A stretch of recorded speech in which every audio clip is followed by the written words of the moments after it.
Continuando con el tema de arrays,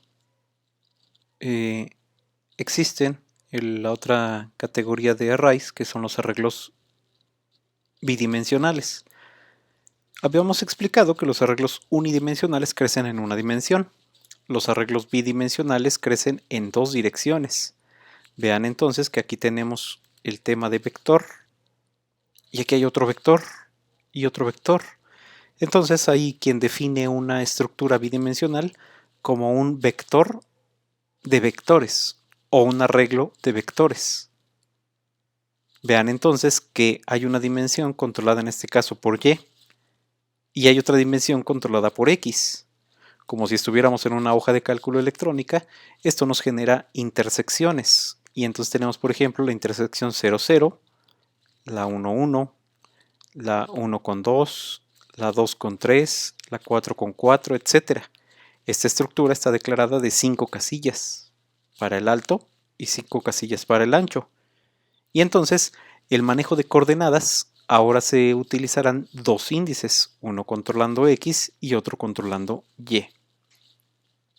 Es muy importante conocer la imagen de cómo se va a ver la estructura para comprender la manipulación de la misma. Lo primero que vamos a hacer es crear una clase que se llamará ejemplo de arreglos bidimensionales. Y en el método main vamos a declarar una estructura de ese tipo. Bien, habíamos declarado en el video anterior, por ejemplo, la estructura A de 10 casillas como un vector. De esta forma. En el primer video del tema de arreglos mencioné que un par de corchetes indica una dimensión. Por lo tanto, si yo quiero declarar una estructura de dos dimensiones, tendré que indicar dos pares de corchetes.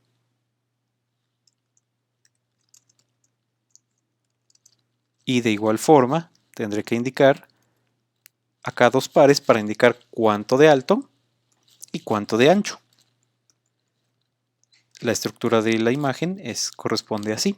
Es una estructura simétrica de 5 de alto por 5 de ancho. Su declaración es esta. Cabe mencionar ahorita que si yo quisiera crear una estructura de 3 dimensiones, tendría que declarar una dimensión, 2 dimensiones, 3 dimensiones.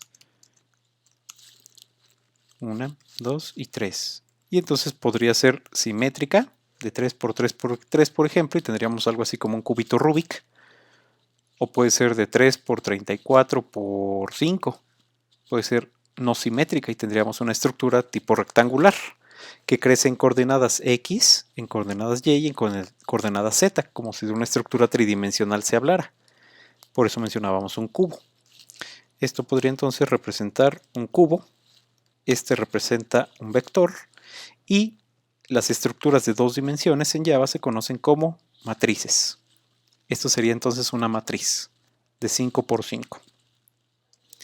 Es importante también mencionar que pudiéramos declarar estructuras más complejas. 1, 2, 3, 4, 5, 6, 7, las que quisiéramos. Es igual a new int 1, 2, 3, 4, 5, 6, 7. Y del tamaño que nosotros quisiéramos, simétrico o asimétrico. Programar esto es un poco complicado. Hasta los cubos es entendible de manera representada gráficamente. De más dimensiones se vuelve ya un poquito duro el tratamiento de ellas. Antes de continuar, recuerdo un tema que es si está especificado en el libro, si es mejor así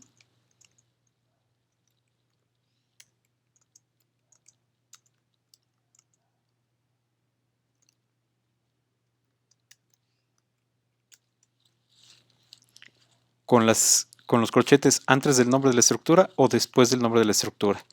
Ambos medios, ambas formas de hacerlo son correctas. A veces empleamos una, a veces empleamos la otra. Yo recomiendo en lo particular esta. Es un poco más propia. Sin embargo, en algunos libros de estándares de Java se recomienda el uso de esta. Queda a comprensión del lector elegir y adecuarse una.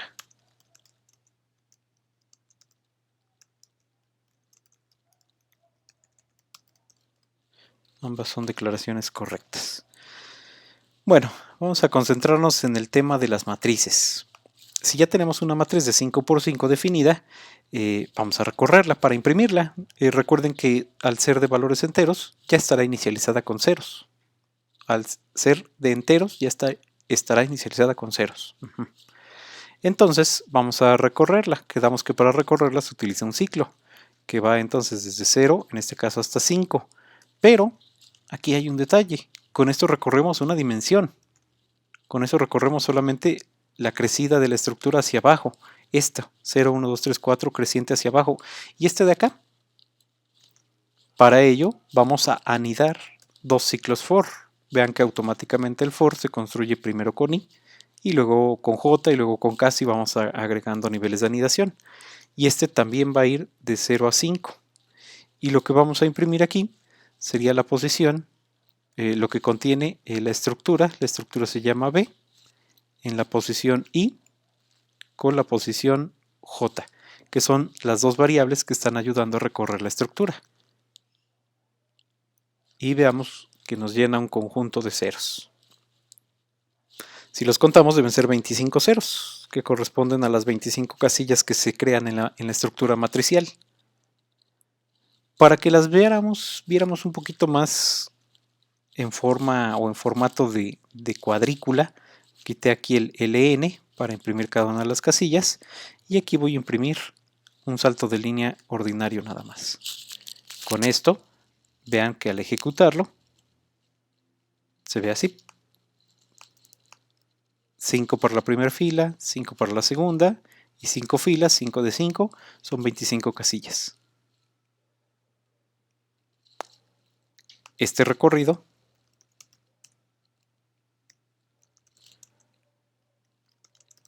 lo estoy utilizando para impresión. Acuérdense que puedo inicializarlo. Entonces voy a anidar otro par de ciclos de 0 a 5, adentro otro ciclo de 0 a 5, y adentro B en la posición I con J. Acuérdense que esto va en la posición 0 con 0. Para la primera iteración I vale 0. Aquí voy a ir anotando, la primera iteración es 0 con valor de 0 de J. Para la siguiente iteración será 0 de I con 1 de J. La siguiente 0 con 2. La siguiente 0 con 3. La siguiente 0 con 4. Allí es donde termina este menor a 5. 0 con 5 ya no es válido porque supera este 5. Cuando terminan todas las iteraciones, vean que di una iteración para 0, para I, perdón, con todos valores en 0, y todas las iteraciones posibles para J. Este fue J. La siguiente iteración incrementa 1 de I, por lo tanto será 1.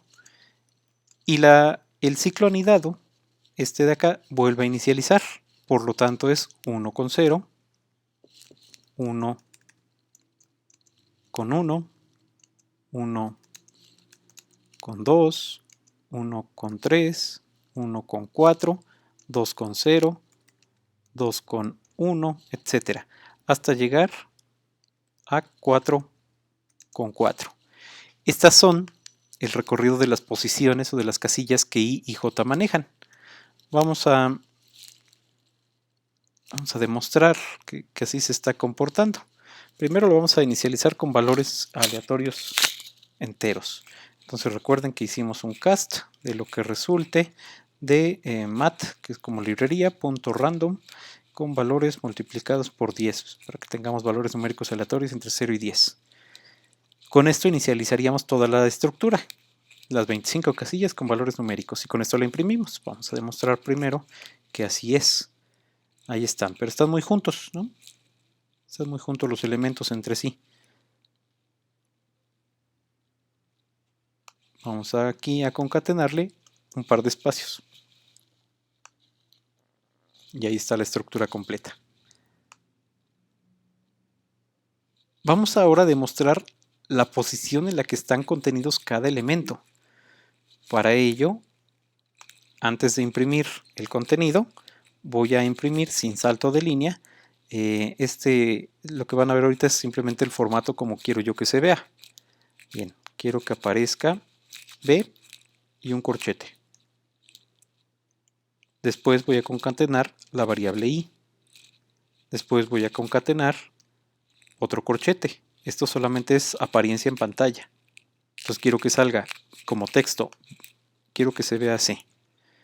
B en la posición I, por ejemplo en la posición 0 para la primera iteración, con 0. Va a ser igual a y un valor aleatorio numérico. Así se va a ver. Para la siguiente iteración será 0 con 1, en la 0 con 2. Esta está controlado por I y este está controlado por J. Esto es texto, esto es texto, esto es texto y esta es la variable de lo que contiene B en la posición I con J. Si se enredaron un poquito, tienen la ventaja de que es un video, se van hacia atrás, le ponen pausa y lo repiten tantas veces como sea necesario. Aquí no hay magia, no hay nada raro, simplemente es concatenar cadenas para darle esta apariencia a la salida. Bien, entonces voy a concatenar el otro carácter y aquí viene la variable J. Con eso estamos concluyendo la parte de hasta acá. Y al final voy a concatenar lo que haya B en la posición I con la posición J como valor. Entonces todo esto simplemente es para darle esta apariencia en pantalla. Y para que no se junte con los otros datos, le voy a dar dos espacios, sustituyendo a la línea que había programado anteriormente. Y al ejecutarla tengo esto. B en la posición 0, un valor 3, 0 con 0. En la 0 con 1, un valor 0. Recuerden que estos últimos son valores aleatorios. En la 0 con 2, un 6. En la 0 con 3, un 9. En la 0 con 4, un 7. No hay 0 con 5 porque es algo ya de las dimensiones. Acuérdense que hay 5 columnas, la 0, la 1, la 2, la 3 y la 4. Para la siguiente es en la posición 1 con 0, en la 1 con 1, en la 1 con 2, en la 1 con 3 y en la 1 con 4. Así sucesivamente con valores aleatorios cada una hasta llegar a la posición última que es B en 4 con 4. Si esto se les complica un poco, les recomiendo que hagan a lápiz una representación y con los valores numéricos aleatorios para que comprendan el manejo de las filas y de las columnas. En este caso las filas controladas por I y las columnas controladas por J. Estamos haciendo entonces un recorrido para la impresión y un recorrido para el llenado. Si quisiéramos, por ejemplo, lo mismo que lo hicimos con vectores, obtener una sumatoria, entonces habríamos un recorrido para sumar, por ejemplo. Y necesitamos dos ciclos anidados que van hasta 5, una variable entera llamada suma cuyo valor inicial es 0 y que nos va a servir como acumulador. Y adentro lo mismo que hicimos en vectores, suma es igual a suma más lo que haya en B en la posición I con J. Recuerden que en cada iteración se van manipulando las columnas I y J para ir teniendo este comportamiento 0, 0, 0, 1, 0, 2. El recorrido es toda la primera fila, toda la segunda fila, la tercera fila, la cuarta fila y la quinta fila en este orden. Y entonces al final de las dos estructuras y fuera del ciclo, imprimir la sumatoria.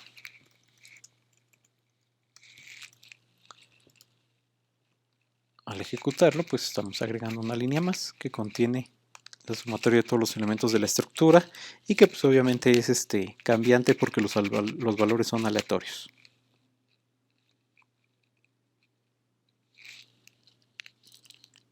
Creación, no se confunda, las demás solo fueron de explicación.